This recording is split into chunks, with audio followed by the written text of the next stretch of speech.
জয়ের ধারা অব্যাহত রাখার লক্ষ্যে সুপার 8-এ নিজেদের প্রথম ম্যাচে শুক্রবার 21 জুন অ্যান্টিগার স্যার ভিভিয়ান রিচার্ডস স্টেডিয়ামে 2021 সালের চ্যাম্পিয়ন অস্ট্রেলিয়ার বিপক্ষে মাঠে নামবে বাংলাদেশ।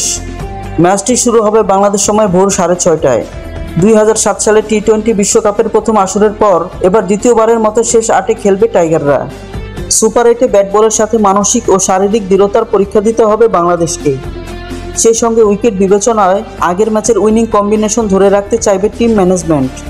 বিশেষজ্ঞরা বলছে অ্যান্টিগার পিচ হবে মনস্থর গতির, তাই ধারণা করা হচ্ছে অস্ট্রেলিয়ার বিপক্ষে কিছুটা ফেভারিটের তকমা নিয়েই মাঠে নামবে শান্ত বাহিনী। স্লো উইকেটের কারণে 2021 সালে ঘরের মাঠে 5 ম্যাচের টি-20 সিরিজে অস্ট্রেলিয়াকে 4-1 ব্যবধানে হারিয়েছিল টাইগাররা। তারপরও বাংলাদেশ অধিনায়ক নাজমুল শান্ত মনে করেন যে কোনো সুযোগ কাজে লাগাতে হলে ব্যাটিং সমস্যার সমাধান করতে হবে। তিনি বলেন, আশা করছি আমাদের বোলিং পারফরম্যান্স ধরে রাখতে পারবো এবং পরের পর্বে আমাদের ব্যাটিংও ভালো হবে। শান্ত আরও বলেন, আমরা খুব বেশি রান করছি না, কিন্তু আমরা জানি দ্রুত উইকেট তুলে নিতে পারলে আমরা রান ডিফেন্ড করতে পারবো। টি-20তে মোমেন্টাম সবসময় গুরুত্বপূর্ণ। এই রাউন্ডের জন্য আমাদের পরিকল্পনা করতে হবে, এই পরিকল্পনা কাজে লাগাতে হবে। টি-20 ফরম্যাটে এখন পর্যন্ত 10 বারের দেখায় বাংলাদেশের 4 জয়ের বিপরীতে অজিররা জিতেছে 6 ম্যাচ।